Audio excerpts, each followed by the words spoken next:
May I come in? Thank you. So, I was cleaning out some of my old stuff and I found this book from when I was a child. It was one of my favourites to read. I know you're a little old for this stuff, but I know you have issues trying to sleep sometimes, and I thought you might like it if I read to you before you fall asleep. Would you like that? Yeah? Well then, as you're wanting to sleep, let's do it now. Lie down and rest your head on your pillow. There we go. Here, I'll tuck you in first.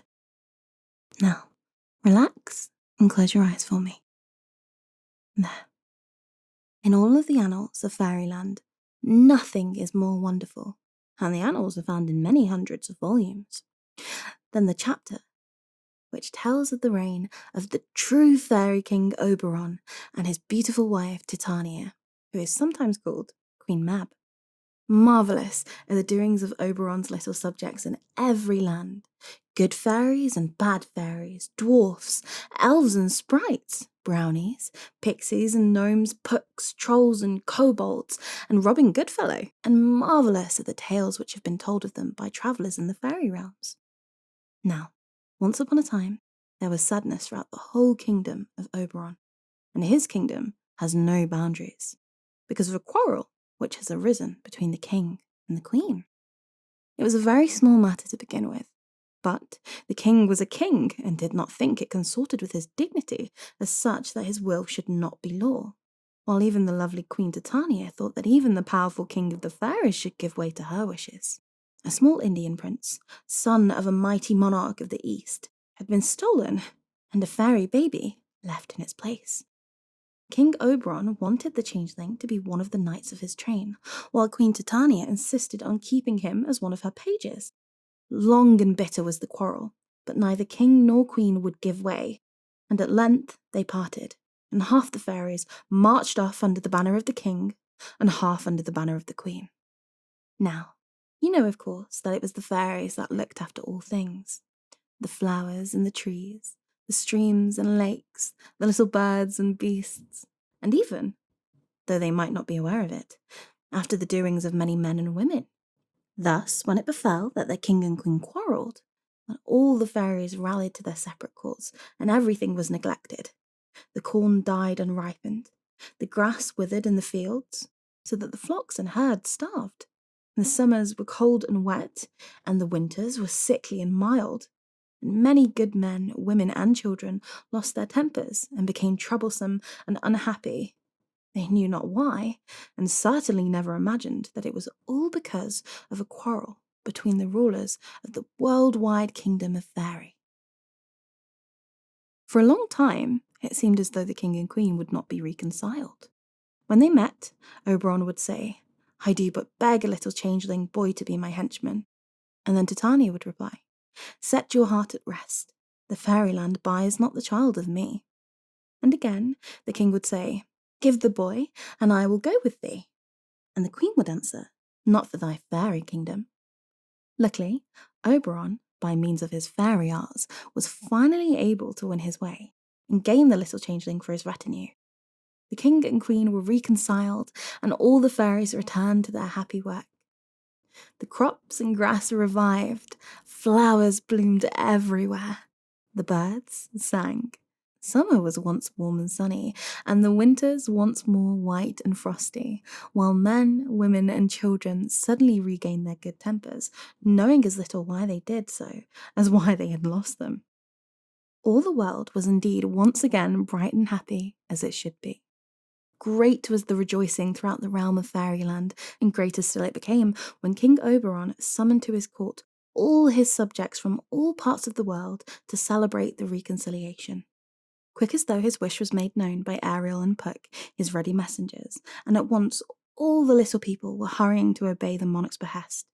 And within the 40 minutes which Puck takes to put a girdle round about the earth, all had assembled. Then there was such a sight of wonderful splendour as would have astonished human eyes. There, in beautiful colours, were fairies, from the flowers and the rainbows, from streams and woodlands, elves, dwarfs, and gnomes, from caves under the earth, where gold is hammered and precious stones were made, There were pixies and brownies and quaint little sprites innumerable. There was Cinderella's fairy godmother, and there was All-Wise the dwarf who wanted to marry Thor's daughter. There was Robin Goodfellow. There was Ariel. There was Titania's attendant fairies, Peaseblossom and Cobweb, Moth and Mustard Seed. There was Thumbelina and her fairy prince, her husband, and Hop-o'-Thumb and Thumbling. There were the king's courtiers, Periwiggin, Periwinkle, Puck, Hobgoblin, Tomlin, and Tom Thumb. There were the queen's maid of honours, Hop, Mop, Drop, Pip, Drip, Skip, Tub, Tip, Tick, Pink, Pin, Quick, Gill, On, Tit, Wap, Win, Whip, and Wit, with Nymphidia, the mother of maids. But if I were to give you a list of all the different fairies who gathered around Oberon's court, I should fill up this book and leave no room for any stories. There were, to put it shortly, all of the fairies that ever lived. All of the fairies that you had ever knew, told of in tales and dreamed of in dreams, and a marvellous sight it would have been if we could have seen them gathered around the fairy palace of King Oberon. Everyone knew everyone, and many were the stories told of the elfish mischief and the benefits done to good people by the attendant fairies. Oberon and Titania passing along, talking to their happy subjects and attended by the changeling boy who had caused so much trouble, overheard one of these stories, and turning to his queen, the king said, "My Titania, shall we not hear some of the stories which our people can tell of their doing with men, women, children in the world of big folk?" Titania readily agreed that it would be wonderful, and elfin trumpeters passed amid the multitude and blew their horns, and said that all were to arrange themselves in the great fairy ring, and were to be prepared to tell stories until the dawn. Then there was a pretty hustling and bustling of merry crowds jostling, and soon all were arranged in circles around the great fairy ring, and Oberon and Titania ascended a throne which was beautifully formed of sweet-scented flowers that never faded. At the foot of a throne a stool was placed, and on it the storytellers were to sit while amusing the court. Such was the magic of the circle, that though the fairy speaking only addressed himself to the king or queen, his voice was heard even by the fairies farthest away, on the very outermost part of the ring. Happily for us, the changeling boy was there, sitting on the steps of the throne, and when years afterwards he found his way back to his father's kingdom, he wrote down all the wonderful stories he'd heard at the court of King Oberon, and they have since been translated into many tongues by many writers, so that some of them will no doubt be familiar to you. Here, however, we have the stories just as Oberon's changeling wrote them down, and the first story was repeated by a Scandinavian dwarf out of the cold north, who told how it was that the great hero Thor got. Right. You seem quite sleepy. I think that's enough for tonight. Rest well.